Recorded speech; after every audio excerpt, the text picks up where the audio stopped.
Okay, so welcome.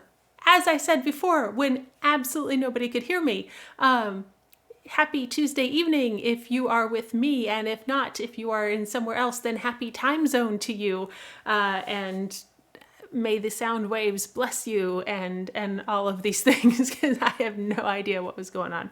But tonight we are talking about the history of ramen, and this is partly just because it's fun and interesting, but also I want to think about it as a world building exercise. So often we think about things that are, as isolated incidents. And what I really am trying to convey here is everything is connected, which you may have heard a couple of times on the show. And history is art, is sociology, is geology, is, all of these things are blended. You really can't pull them apart. So we're going to look at something like food and find out where it came from. So that sounds really large and overbearing, but we're also just going to have fun to talk about food. So let's jump over here and really hope that with whatever was going on, my slide deck is still here. Hey, look, pictures of food. That's a great start. Okay. So, oh yeah, yep, Bridger, you slipped in just in perfect timing, just as the microphone finally decided to talk to the interwebs. Yeah, so yes, it is noodles. Grace says everything is connected. There's only one noodle in a bowl of ramen. Shh, that's the spoiler. Don't give away the twist ending. Okay, all right. Okay, so we are going to try to get through this, and for whatever reason, the things are laid out very oddly. My notes are going to be far over here. I'm not touching anything given what just happened. So yes. Oh, hey, work appropriate goth, welcome back. Tonight is all about noodles. Let's do this. So on the screen, you will see some photos. Lucky me, I got to take both of these photos on the same day in the same outing, and I ate so much freaking food in Japan. But Japan has a lot of really, really good food. On the left here, you'll see their famous white strawberries. They're amazing. If you get a chance to try them, please do. Oh no, Grace is hungry. Yeah, sorry, this is going to be a bad presentation for you. And then there's the taiyaki on the right, which are the traditional fish-shaped pastries, traditionally filled with azuki, the red bean paste, which is awesome, and I love that too, but can be filled with other things. But as wonderful as these things are, what is actually better known over here in the West is ramen, and I still encounter people. The other day I mentioned, oh man, I'm really craving some ramen, and they're like, oh, ramen, oh, and I'm like, okay, if you've only ever encountered ramen as the little cups of styrofoam and plastic, and they have some sort of salty thing inside, and that's, that's nice. We are going to talk about that too. That's not what we're here to talk about. That's not real ramen. Please don't short yourself. But ramen comes in a lot of different regional variations that have all made their way over here in some form. And so that's what we're going to talk about tonight. So there we go. So what is ramen? Because actually, for as ubiquitous as it is, it's a relatively recent development in the grand scheme of things. So first of all, in Japanese, this is actually a much longer word than we say it in English. We think of it as ramen, 2 syllables, as ra-men. So ramen, and you'll notice it's always written in katakana because it is a foreign word. We think it comes from the Chinese word ramen, and by the way, my Chinese, any form of a Chinese language for me, I'm really, really bad at, so I just apologize in advance. Allegedly, the Takeya Shokudo, which was a ramen shop up in the north, that was a relatively famous shop, used a blend of Chinese and Japanese to announce when their noodles were ready, and so that is one theory of the etymology of the word. There's a lot of things that you'll read around on the internet. Basically, the short version is it's probably related to the Chinese word for soft noodles. And if anybody tells you they know for certain beyond that, I'm just, kind of going to go guess on that. So, but if you start looking around and reading about ramen, you're going to encounter this this story that was kind of developed to legitimize ramen, which is a little bit funny for reasons we'll cover in just a moment. But you will read that Tokugawa Mitsukuni was the first person to eat ramen back in the 17th century, and a visiting Chinese scholar who had been exiled, came over, and they made noodle dishes together, and with these ingredients that were recorded, and this was the first ramen, except this probably isn't true. What's funny is that, as I said, this story usually gets passed around to give ramen some sort of a older heritage, because it is a relatively recent development. But it's not necessary, because ramen's actual heritage is much, much older. If we go back and look at the documents from the Shokukuji.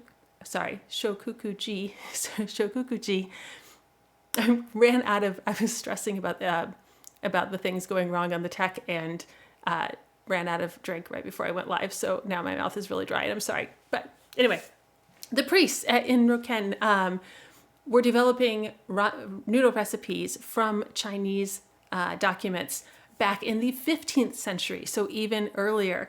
And this they called keitaimen, and they used, one particular priest was experimenting with it and started serving it in 1488. And so this is considered to be the first appearance of Chinese noodles in Japanese cookery.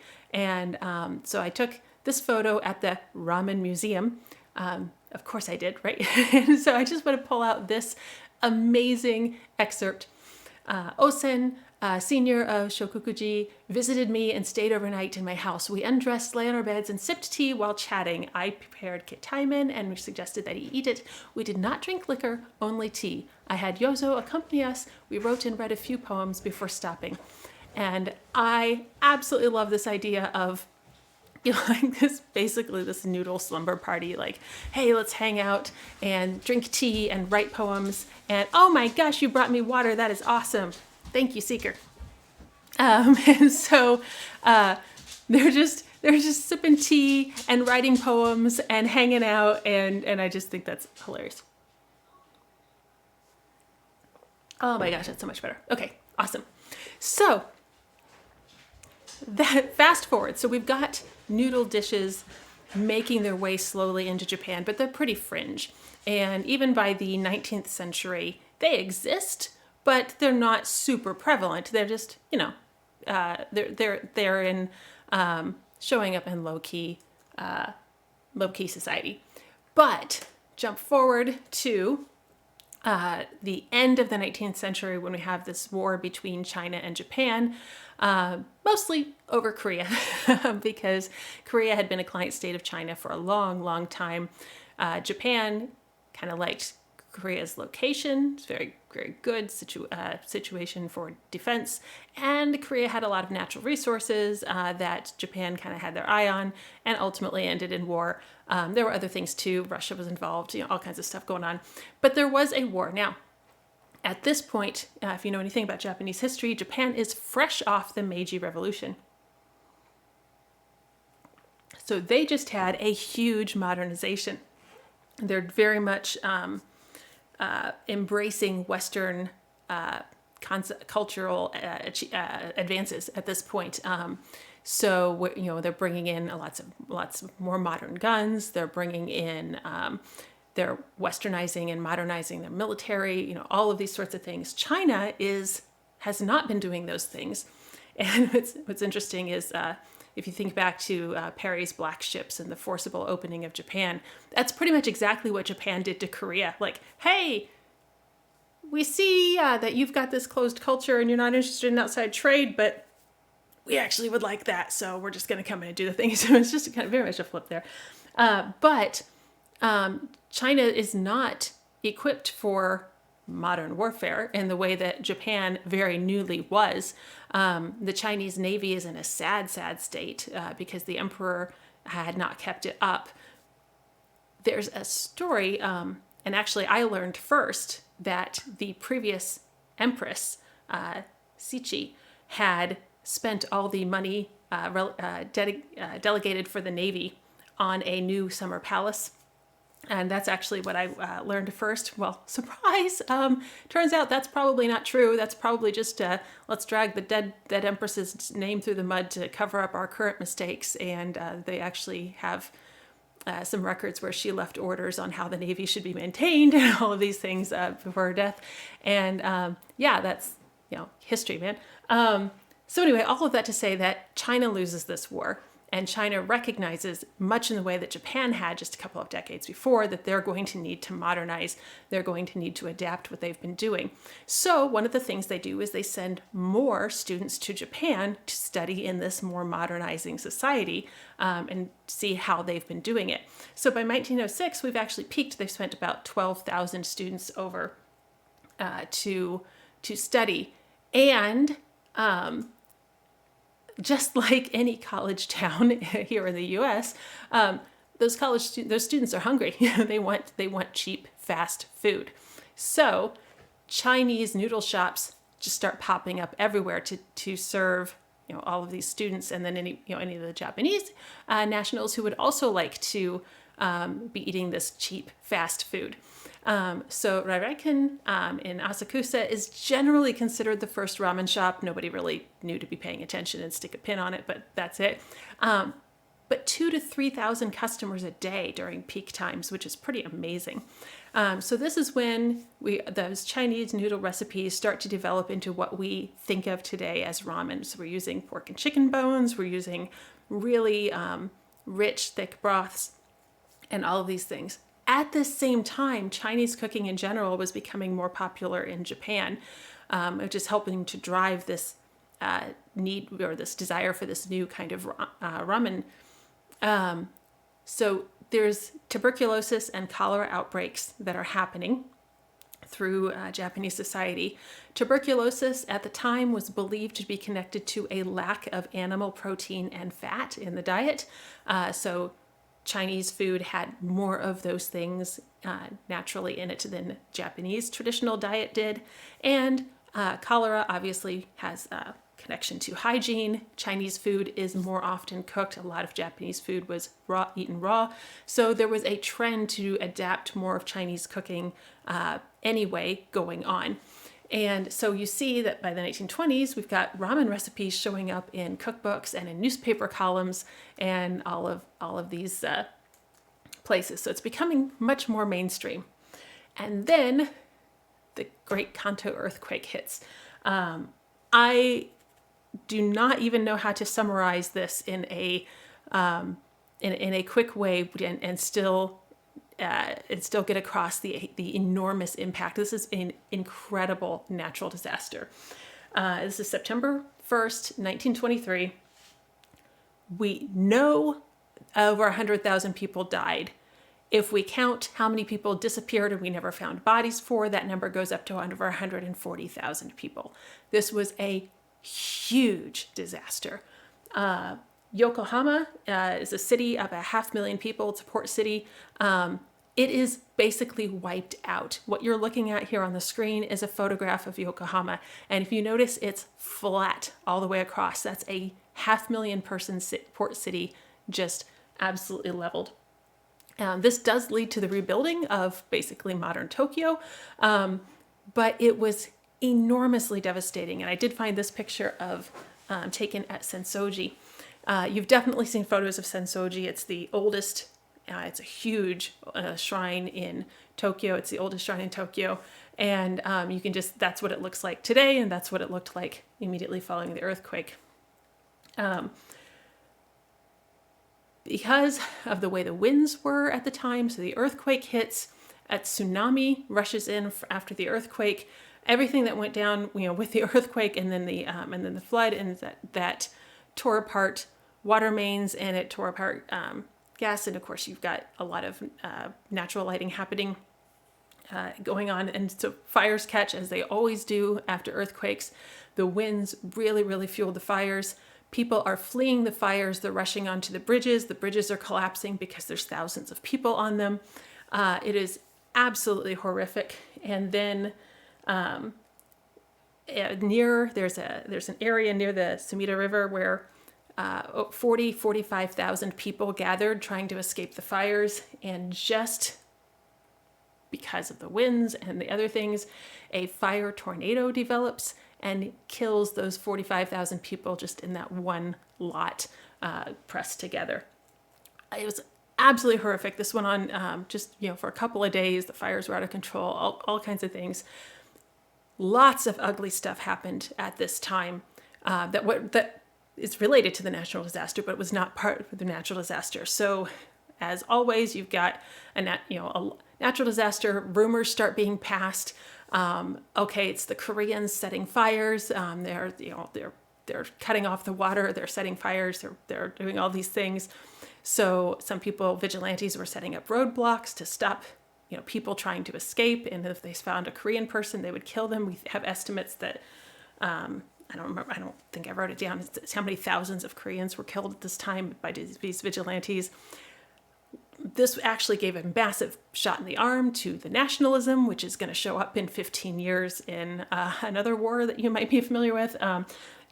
Huge disaster. So Tokyo's, pretty much leveled, and people move out of the city to try to recover elsewhere while the city's being rebuilt. And so now you have basically this large exodus of this, concentrated culture. And this is where the different ramen gets carried out into other parts of the country, and those regional variations begin to start. And you can trace that back to this. So this is where you're starting to get all these regional ramens that we see today. So after this huge disaster, so I'm going to check on the chat real quick. I have other stuff. Yeah. Okay. Yeah. Sorry. Scary and holy moly. Yeah. It's an amazing. There's some really good articles about that earthquake that you can find. I think the Smithsonian has some that you can read free online on their website. It's a horrific event. So, okay. So all this happened, people are trying to rebuild. And there's one of the books that comes out to kind of assist people who are, destitute after this event. And it suggests set up a noodle street stall because you can get started for so cheap and you can make money doing this. And it actually says, you can get 20 to 30 yen of profit every day because your supplies are cheap, and then you can turn this around to people who need to buy something at a street stall. And it's really, really hard to get an adjustment for 1920s yen to modern. I can get reliable numbers back to the 50s, and then it becomes guesswork. But my best guess when I was looking at this is that you're looking to clear about $14 a day in profit. So it'll tell you the state of things there. So 1937, we have another war. So resources are really strained. The government's really promoting being very cautious about food and making sure you prevent waste and don't overindulge. And so they're suggesting have rice and a pickled plum, and that's a complete lunch. So there's a lot of constraint, a lot of limitation going on. So again, we're looking for food that is available and cheap. 1941, of course, we're starting to get into World War II, and we're starting rationing, including rice rationing. So noodles, not made from rice, are becoming a little more attractive because we don't have those staples. So, but when World War II ends, all of those soldiers come back. Of course, you've gotten a huge hit from losing the war, economic and moral and all of this, morale. And then the rice harvest fails in 45. So everything is awful, is the short version. Government food distribution is in an absolute shambles. What I was finding was that distribution was running roughly 3 weeks behind. So if you're saying, hey, I need to stock my store, or hey, I need food for my kids. Okay, great. We'll talk to you in 3 weeks. Now, obviously, this is not sustainable. This is going to get in trouble. So, black market becomes a thing, and it becomes so much of a thing. Just in Tokyo alone, there's an estimated 45,000 black market stalls set up under bridges, in the streets, all of these things. So this is a photo. This is a 1946 picture at Shinbashi in Tokyo you'll notice it says the Shinbashi outside free market. Free market means we're not going to bother with paperwork about where these goods may have come from, right? So while this is going on, ramen is a hot, calorie-rich, cheap food. So it's becoming very popular in this scene. And then as they're cracking down on these stalls, those ramen chefs, which were for a long, long time up until this point, were primarily Chinese chefs doing this. But now you're starting to get Japanese chefs making their own ramen as these black markets take off. So your regional variants are becoming more and more distinct as people are separating and dealing with this. And I liked this. Shy Red Fox will note this. By 1945, 90% of these black market stalls are under Yakuza protection because, again, it is such a huge industry. The rice is failing. The Americans are bringing in wheat and in post-war, and so you have some of these wheat shipments are being diverted. It's just all kinds of things going on. But the advantage for ramen here, it's super, super cheap. You can make ramen from things that are being chucked out by other industries. So the bones, the scraps of vegetables, anything, you can throw that into that broth and it becomes something that you can use during these really lean periods. And then by the end of this, now it's legal to have these street stalls. We're gonna just set up some rules for having them, and you can rent yatai, which are vendor carts. So a company would rent you a cart that would include the cart, the noodles, the bowls, the chopsticks, like everything you need. You'd go out, sell ramen, and have profit at the end of the day because they're giving you basically a kit to go be a ramen vendor for a day. So, all right. So then we're going to jump forward. So I'm going to hop over and check the chat real fast. Yeah, protection. Yeah, exactly. Kate, grab that pork bone, make some ramen. Okay. So jump forward in 1958, Ando Momofuku remembered seeing people standing in line for black market ramen. So he was looking like, how can we make cheaper, more accessible food? And so he invents instant ramen in his garden shed, which is awesome. And he borrowed his wife's technique for tempura, flash frying the noodles. And so he wanted to make something that was, inexpensive and accessible, but because of the way it got started, and he was, it's a limited item, it's actually a luxury item when it first hits the market. Which I think is hilarious because we don't think of freeze-dried ramen noodles today as being a luxury item, but when they first hit the market, they were quite pricey. And then a few years later on, he also developed cup noodles, which is what probably a lot of people are more familiar with today. And so, so these are there. They're in the market. And then in 1972, we have the Asama Sanso incident. This is another fairly dramatic story. So you've got pockets of far left student groups in Japan, and they're not terribly popular. They're not terribly influential, but they do exist. And they're having some internal strife for a number of reasons. And one of them, known as the United Red Army, was the chair and the vice chair decided to do some self-evaluation, and then we're going to purge everyone who doesn't meet criteria. And purge means exactly what you think it means. They beat 8 of their members to death. They tie 6 to trees to freeze in the winter in the mountains. The police are moving. There's conflict with the police. Some of the members are captured. 5 of them flee into the mountains and take refuge at a mountain resort. And this is a standoff. It's a hostage situation. They take the wife of the caretaker. All the guests are out ice skating when they come in and take over the lodge. So they've got her, and it's a hostage situation for a week. And it's a huge news event. Everybody's following this. The final day of the standoff, when the police actually go in, it is a 11-hour news marathon. It's a huge, like, nonstop live coverage, which is a big deal. In the 70s, that's not, what we had today with constant news networks.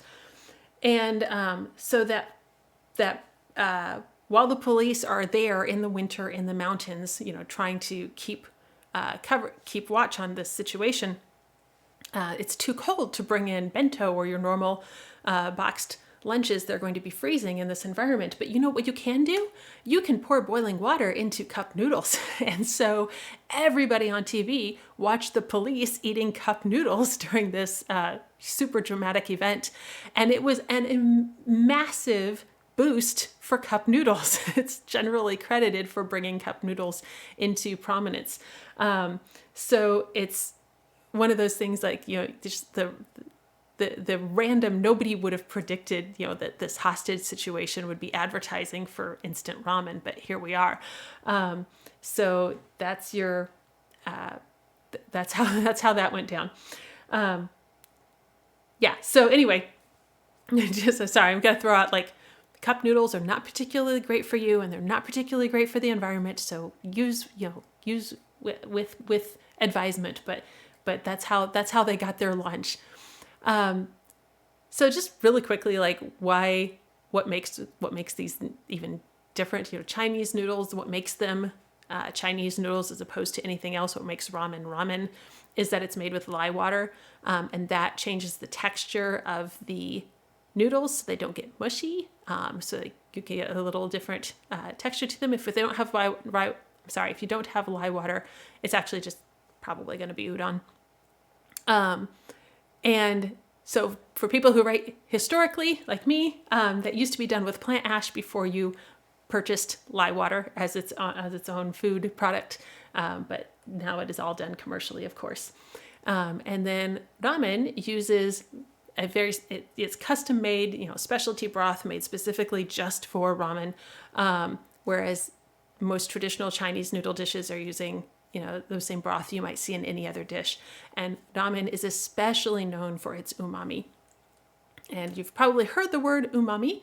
It comes from umai, which is delicious, and mi, which is taste. So it's a portmanteau of those two words.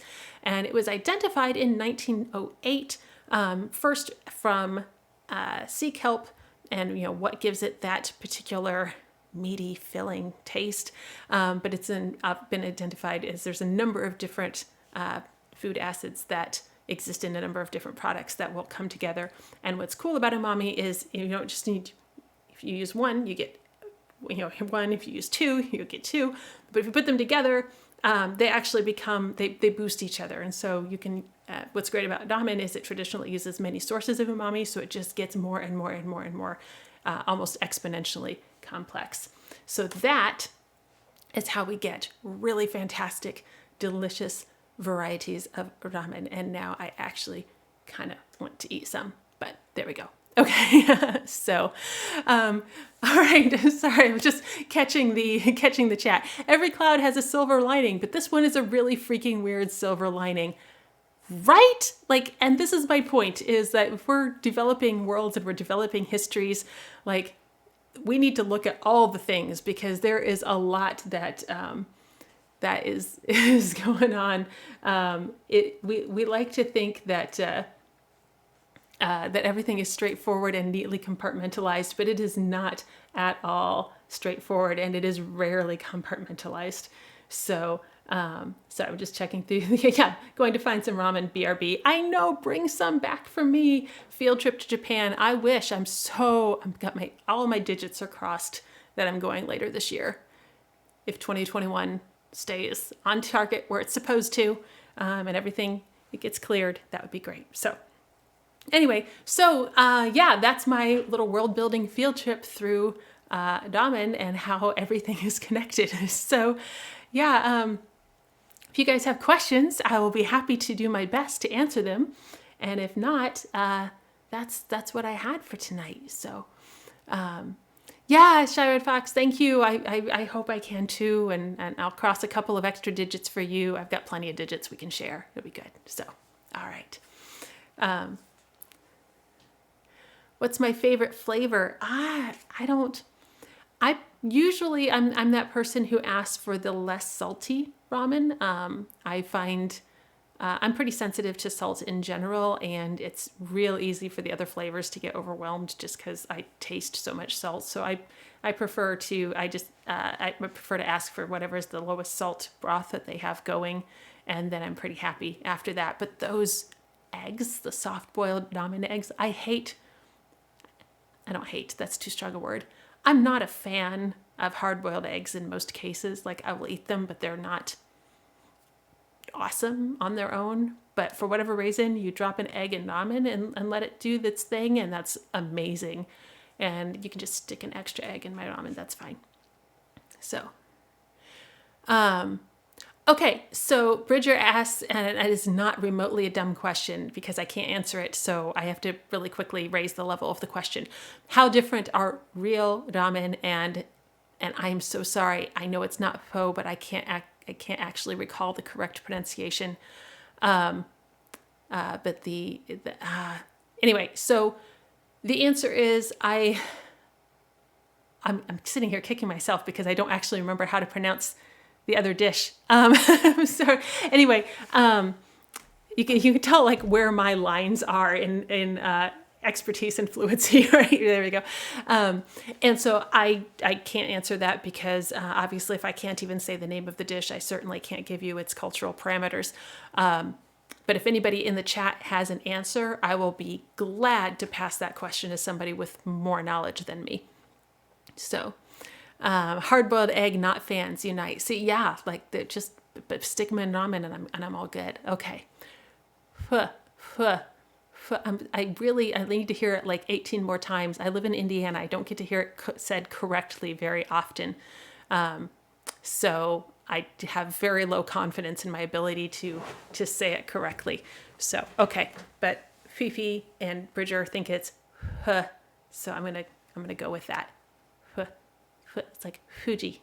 Okay. So yes, Grace says, it's so weird to think of going places again. I actually don't want to hear that from you, Grace, because you've been able to leave your house for the last year just because you were in New Zealand where, people got their act together and you were able to go out and party. So this is just pure envy speaking. That's all. So, but she says, okay. Fifi's got our answer here. I'm so sorry, guys, if I'm butchering that. I'm wide open to correction. But it's Vietnamese in origin. I knew that. It's a different broth and additions. So is it largely I don't think like traditional ramen is going to be a long developing broth. Like you're probably looking 8 hours or so to get that broth made. And I'm so sorry. I'm so self-conscious about it. I think is that a much shorter developed broth and then different condiments in. So I don't, and Joe, hey, thanks for stopping by, says has less umami. That was my impression as well, but I'm not remotely prepared to defend that statement.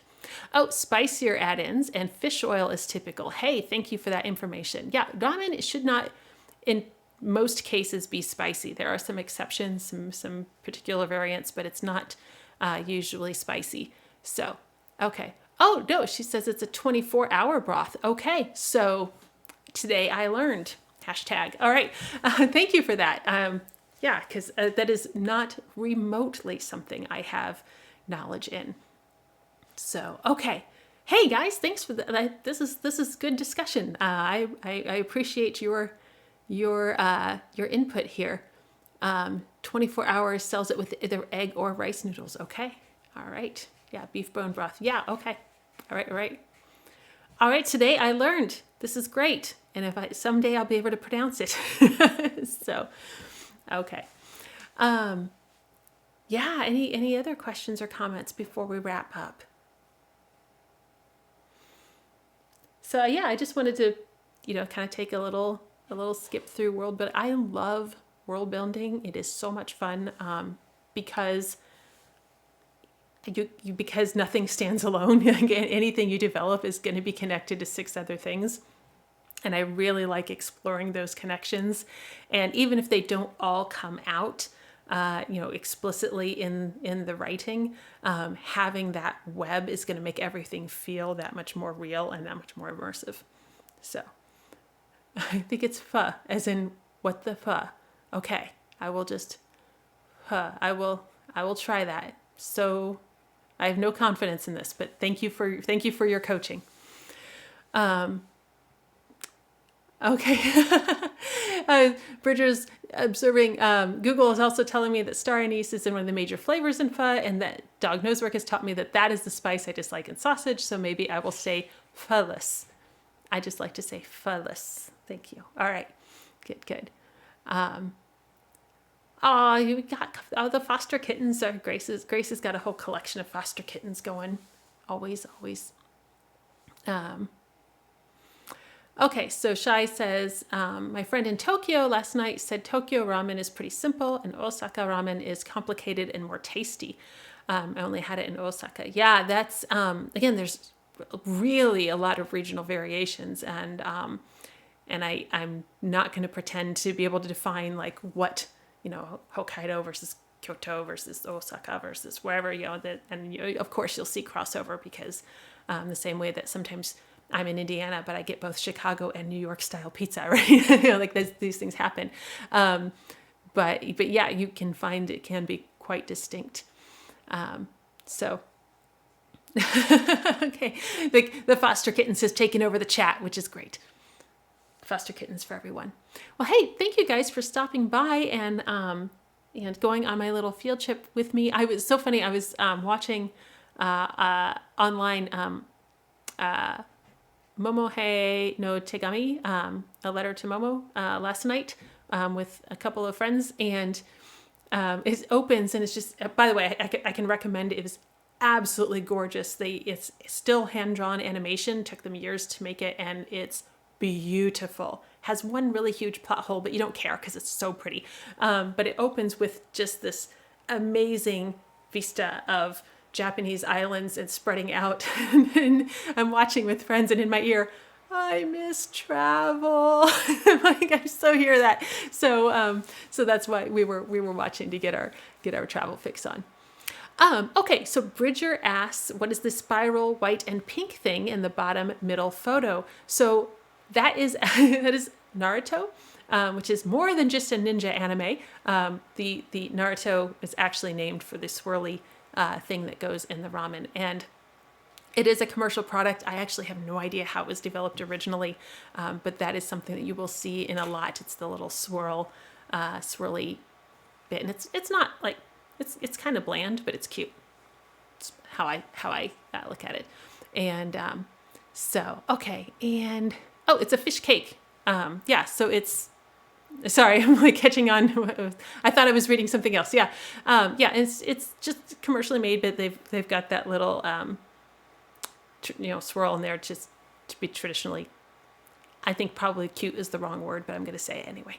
So, okay, yes, all right, all right. So that is it, and. Fun thing, my new computer arrived today, and my husband was actually like, I can't believe you're just sitting there and not unpacking it. And I'm like, because I have my stream, and there's no way I can get everything set up in time for my stream, so I don't want to unpack it. I don't want to unbox it and get all excited and then not put it together. So when the stream's done, I start unboxing, and I'm going to set up, and I should have exciting new computer. Yay! I'm so excited. So yes. So yeah, Fifi Worlds Maker says that you can pick up Naruto in the freezer section of Asian markets. So that's good. Yay. Okay. Thank you guys for throwing stuff in, and I'm welcome all the time. If you can add information or correct me or help me out or anything, I always welcome. That's great. So yeah, so I am going to step off and go start building new system. And start transferring, I don't even know how many zillion gigabytes of information to my shiny new hard drive. But what are we going on? Hey, thank you. I'm glad you found it interesting. I appreciate that. Oh, Kate's got a how to say pho in the chat. So I am going to go check that out as soon as we are done here. Thanks for that link. I will absolutely check that out and learn something. So I'm going to go ahead and wrap us here as soon as I find my mouse. Maybe I'm trapped. I'm trapped online. I can never get off. Okay. So that is it. You guys, I will see you next week where we go back on the business theme. So a little less fun, little less, little less field trip, but very responsible adult. That'll be our theme next week, responsible adult. So that is it. I'm Laura VanArendonk Baugh. This was To Write and Have Written, and I will see you next week. Same bat time, same bat channel. Bring snacks because I probably won't be talking about food, but snacks are always welcome. All right. Thanks, guys. Take care. Good night.